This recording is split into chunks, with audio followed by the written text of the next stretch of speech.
Olá pessoal, tudo bem com vocês? No vídeo de hoje nós vamos conhecer um pouco mais sobre o BOVA11, o ETF que replica o índice Ibovespa. Pessoal, o BOVA11, como eu já disse, é um ETF que tenta replicar o índice Ibovespa, né? E ele tem mais de 80 ativos, ou seja, quando você compra uma cota do BOVA11, que está custando um pouco menos de R$ 115 no momento que eu gravo este vídeo, você está levando aí mais de 80 empresas, tá? Pessoal, lembrando que isso aqui não é recomendação de compra, não é recomendação de venda, é apenas para a gente conhecer um pouco mais sobre este ETF.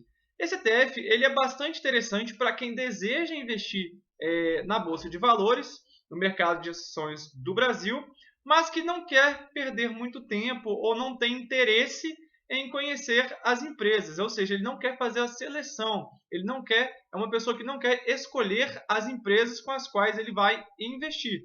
Então, para quem deseja apenas se expor ao mercado acionário, sem ter que fazer nenhum tipo de escolha de empresas, o BOVA11 seria talvez aí uma boa opção. Agora, o problema do BOVA11, a meu ver, é o seguinte: ao contrário, né, isso aí não vale apenas para o BOVA11, tá? Isso que eu vou falar. Isso vale para todos os ETFs negociados aqui no Brasil. Ao contrário das ações, que se você vender com lucro de até R$ 20.000 por mês, você não paga imposto de renda sobre o seu ganho, né, sobre a valorização da sua ação. No BOVA11, assim como em todos os ETFs, você tem a incidência sim do imposto de renda. Você não conta com essa isenção. Não importa quanto você vendeu no mês, se você vendeu com lucro, você vai ter que apurar aí o imposto de renda. Isso é um ponto negativo, tá? E um outro ponto muito negativo, especialmente a meu ver, é que o BOVA11 ele não distribui os dividendos. Aí você deve estar se perguntando, mas o que acontece com as empresas que compõem esse fundo? Se elas, né, o que acontece com o dividendo delas, se ela distribui os dividendos, por que o fundo não distribui? Esse valor, pessoal, ele entra para o fundo, né, o gestor, que é a BlackRock, comprar ações dessas empresas que estão no índice. Então você não consegue receber os dividendos. E lembra que os dividendos são isentos de imposto de renda. Então, quando você é acionista de uma empresa, você compra uma ação de uma empresa e você recebe os dividendos, além de você colocar o dinheiro no seu bolso e decidir o que você quer fazer com ele, você não paga sobre os dividendos imposto de renda. Sendo que, como na cota do BOVA11, eles não distribuem dividendos, mas compram outras ações do próprio índice, se você quiser ver uma parte do seu dinheiro, você precisa necessariamente vender uma cota deste ETF. E se você vender, como eu já disse, também tem o imposto de renda. Então, você não consegue muito bem utilizar este ETF para fazer renda passiva. Até mesmo acho que para aposentadoria, para investimentos de longo prazo, fica um pouco difícil porque ele é tributariamente desvantajoso, né? Assim como todo ETF aqui no Brasil. Então, além de não distribuir os dividendos, se você tiver qualquer tipo de ganho, de valorização, você vai precisar aí vender a cota, e vendendo a cota você vai pagar imposto de renda. Vamos lá, esse não é o único problema, tá? O BOVA11 ele é gerido pela BlackRock, que é uma das maiores gestoras do mundo, uma empresa excelente, uma ótima gestora. Inclusive, as ações da BlackRock também são listadas na bolsa, só que na bolsa de valores lá dos Estados Unidos, tá? A taxa de administração não é muito alta, é de 0,3%, né, a taxa anual. Então não é uma taxa aí considerada muito alta, é muito menor do que, por exemplo, de outros fundos de investimentos, fundos de ações. Então a taxa de administração aqui em si não é alta, né? O BOVA11, como a gente já disse, busca uma exposição principalmente em ações brasileiras, né? Agora, a rentabilidade dos últimos anos, olha, no último ano rendeu 1% a 3 anos, né? Nos últimos 3 anos rendeu 10,5% ao ano, né? Perdão, 10,5% neste período de 3 anos. Nos últimos 5 anos rendeu 23%, nos últimos 10 anos rendeu 5,34%. Né? Não é uma rentabilidade assim, excepcional, porque o mercado de ações, né, em geral, no Brasil, não foi assim tão pujante nos últimos anos. Tá? Estou falando do mercado em geral e não de ações específicas. Né? Agora, uma outra característica deste ETF, né, como eu disse aqui, que ele tem são 82 ativos, né? Você compra e vende, ele é muito líquido, então você compra e vende com facilidade aí no seu home broker.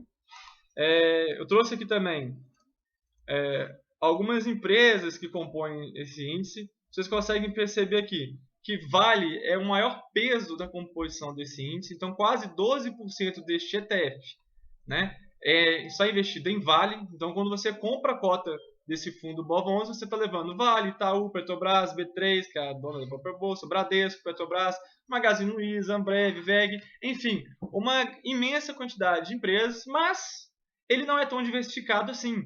Por quê? Se você for reparar, um ETF muito conhecido também, que tenta fazer mais ou menos esse mesmo tipo de abordagem, é o S&P 500, que é negociado lá na Bolsa dos Estados Unidos, que tem as 500 maiores ações. Aqui são 82 ativos.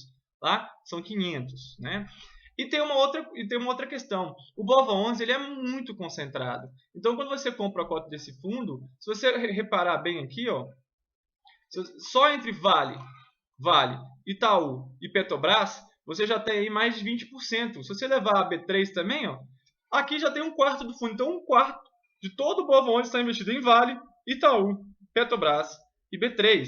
Então, se vocês perceberem, ele, apesar de ter 82 ativos, ele é muito concentrado nesses 4 ativos aqui. E o outro lado negativo agora de investir, por exemplo, isso vale para qualquer ETF, mas especialmente por aqui no Brasil, é que existem empresas que não são boas ou empresas que você pode não gostar e você vai acabar levando juntos. Por exemplo, dentro desse pacote de 82 ativos, nós temos ações da Gol. Linhas aéreas, você sabe que linhas aéreas aqui no Brasil é um ramo, é uma área muito difícil de se investir. Vira e mexe, uma empresa falha, mas recentemente teve a Avianca, a gente teve agora a Latam, entrando com pedido de recuperação judicial, né? A gente já teve a VASP, que faliu, Varig, que faliu, Transbrasil também, que faliu. Então, você levando esse ETF, você está levando também um pedaço de ações da Gol. E se você reparar aqui, ó, isso aqui, vamos clicar aqui, retorno histórico. O retorno histórico das ações da Gol, por exemplo, nos últimos 17 anos, quando a gente está falando para investir por longo prazo, foi de menos 4%. Ou seja, quem ficou 17 anos com as ações da Gol, menos 4%. Até em 8 anos, trouxe um retorno aí de 88%. Mas, veja bem, é uma empresa extremamente inconstante. Então, ela apresenta aqui um lucro de 268 milhões aqui em 2007, e logo depois ela vem com prejuízo de quase 1,3 bi, depois lucro de quase 1 bi, aí depois o lucro despenca para 214 milhões, aí o lucro despenca ainda mais, vira prejuízo de 752 milhões, prejuízo de mais de 1,5 bilhão, prejuízo de quase meio bilhão, prejuízo de mais de 1 bilhão aqui neste ano, em 2015 um prejuízo de mais de 4 bilhões, aí dá lucro de 1 bilhão, lucrinho de 378 milhões, prejuizão de 780 milhões, lucrinho de 179 milhões, prejuízo de mais de 5 bilhões e meio. Então, veja bem, olha como é a cotação não, olha o lucro líquido dessa empresa. É um sobe e desce eterno, né? Aqui você está rico, aqui você morreu do coração. Aqui você ficou rico, aqui você ficou pobre, morreu do coração, infartou, né? E veja bem também, você pode olhar aqui, eu estou utilizando o site do Fundamentei, tá, pessoal? Que eu já falei aqui outras vezes, se inscrevam lá, é um site muito bom, tem a versão gratuita, a versão paga, né? A versão que eu estou acessando aqui é a versão paga. E veja a dívida da empresa, a dívida da Gol explodindo, subindo. Hoje a dívida da empresa já está mais de 10 bilhões. Mais de 10 bilhões. A empresa tem 898 milhões em caixa e mais de 10 bi de dívida. Então você acaba levando esse tipo de empresa quando você compra este ETF. Uma outra empresa é a IRB, que também está, né, nesse ETF, que é a RB Brasil. E se você não está ciente, a RB foi acusada no ano passado de fraudar os balanços. Inclusive, está havendo uma investigação em relação a isso, tá? Os presidentes da companhia, diretores, muitos supostamente envolvidos nessa fraude, inclusive já nem estão mais na empresa, entraram outras pessoas aí na empresa. E você sabe que o que aconteceu nos últimos anos? A cotação da empresa, que já foi de mais de R$40, agora está em R$6. Isso em um período muito pequeno, pessoal. Veja só, num período aí de um ano, a cotação saiu de R$ 35,93 para R$ 6,64. Então a ação despencou nesse período. Você vai confiar nesse tipo de empresa? Esse é o tipo de empresa que você quer ser acionista, que você não sabe nem se pode confiar nos balanços? Complicado, né? Quem investiu em IRB nos últimos 2 anos, teve um prejuízo aí de 73%. Quem investiu nos últimos 4 anos, um prejuízo aí de 18%. Aqui tem os balanços, lucro de 600, depois lucro de 700, 800, quase 1 bilhão, 1 bilhão, 1 bilhão e 200, depois um prejuízo do nada de quase 1 bilhão. A gente nem sabe até que ponto isso aqui é verdadeiro, em razão das supostas fraudes que eram praticadas na contabilidade da empresa. Então esse é o tipo de empresa que você quer ter? Você quer ser sócio dessa empresa também? Uma outra empresa que eu trouxe aqui é a Eletrobras. Muitas pessoas têm os seus critérios. Eu, por exemplo, não invisto em empresas estatais, nem empresas ligadas ao governo, né? Então, por exemplo, a Eletrobras é uma empresa que eu não investiria. Não estou dizendo que a Eletrobras é ruim, mas é uma empresa de controle estatal. E você deve saber que o objetivo do governo é diferente, muitas vezes, do seu objetivo. O seu objetivo como investidor é dar lucro, o do governo nem sempre.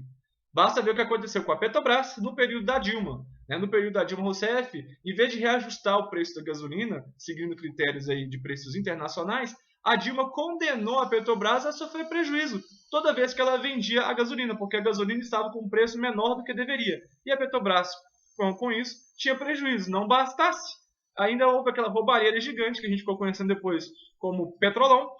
Então, assim, esse tipo de empresa que você quer ter na sua carteira, eu não gostaria. Veja bem, a empresa ela teve aqui, prejuízo em 2012 de quase 7 bi, depois prejuízo de 6 bi, de quase 3 bi, de repente prejuízo de 14 bi, aí um lucrinho de 3 bi e meio, outro prejuízo de quase 2 bi, lucrão de 13, lucrão de 10 e agora lucro de 8 bilhões.